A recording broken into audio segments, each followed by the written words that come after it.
இட்லி தோசை செய்கிறப்ப எப்போ பாரு சட்னி சாம்பார் போர் அடிச்சிருச்சு. ஏதாவது சிம்பிளாக இருக்கணும், அதே சமயம் வீட்டில் இருக்கிற பொருளை வச்சு ஈஸியாக செய்கிற மாதிரியும் இருக்கணும். செய்யலாமா?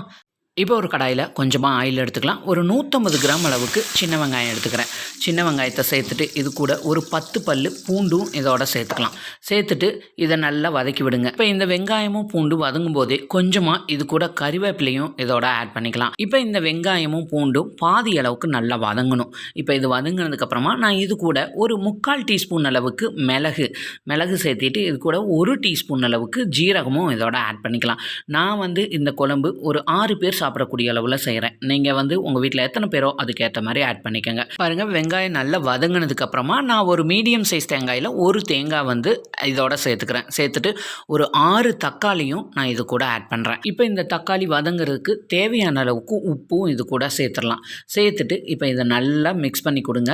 இப்போ நல்லா தக்காளி நல்லா வெந்து வரணும். 3/4 வாசி தக்காளி வெந்ததுக்கப்புறமா ஒரு 1/4 டீஸ்பூன் மஞ்சள் தூள், 1 டீஸ்பூன் அளவு மிளகாய் தூள், 1/2 டீஸ்பூன் அளவுக்கு மல்லித்தூள், இது தூளெல்லாம் ஆட் பண்ணிவிட்டு அடுப்பை சிம்மில் வச்சுட்டு இந்த மசாலா பொடிகளை பச்சை வாசனை போகிற வரைக்கும் நல்லா பொடிகளை வதக்கி விட்டுடலாம். வதக்கிட்டு பாருங்கள், தக்காளியும் நல்லா சாஃப்டாக வந்துருச்சு.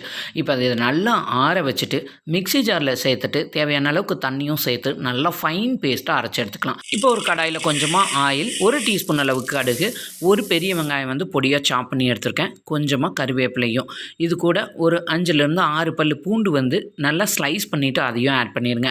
வெங்காயம் இந்த அளவுக்கு நல்லா வதங்கி வரணும். வதங்கி வந்ததுக்கப்புறமா நம்ம அரைச்சி வச்சுருக்கிற பேஸ்ட்டை இது கூட ஆட் பண்ணிவிட்டு மிக்ஸி ஜாரை கழுவிட்டு இந்த குழம்புக்கு தேவையான அளவுக்கு தண்ணி இது கூட ஆட் பண்ணிடுறோம். ஆட் பண்ணிவிட்டு இப்போ குழம்புக்கு தேவையான அளவுக்கு உப்பும் இதோட சேர்த்துட்டு நல்லா கலந்து கொடுத்துட்டு லிட்டை ஃபுல்லாக மூடாதீங்க. கொதி வந்ததுன்னா பொங்கிடும். ஸோ நீக்கினாப்படி லிட்டை வச்சுட்டு அதுக்கப்புறமா நல்லா ஃபுல்லாக இந்த அளவுக்கு கொதி வரணும். நல்லா கொதிச்சதுக்கப்புறமா ஒரு 2 நிமிஷம் மட்டும் சிம்மில் வச்சுட்டு ஸ்டவ் ஆஃப் பண்ணிடுங்க.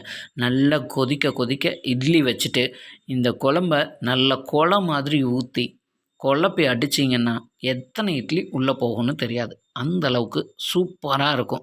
நல்ல சூடான இட்லி, தோசை இது கூட இந்த குழம்பு அருமையாக இருக்கும். வீட்டில் இருக்கிற பொருளை வச்சே ரொம்ப சிம்பிளான மெத்தடில் சூப்பரான தக்காளி குருமா ரெடி ஆயிடுச்சு.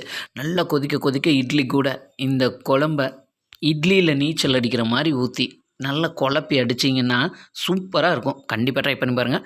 இந்த வீடியோ பிடிச்சிருந்தா உங்கள் ஃப்ரெண்ட்ஸ் அண்ட் ஃபேமிலிக்கு ஷேர் பண்ணுங்கள். மறக்காமல் நம்ம சேனலை லைக் பண்ணி சப்ஸ்கிரைப் பண்ணிடுங்க.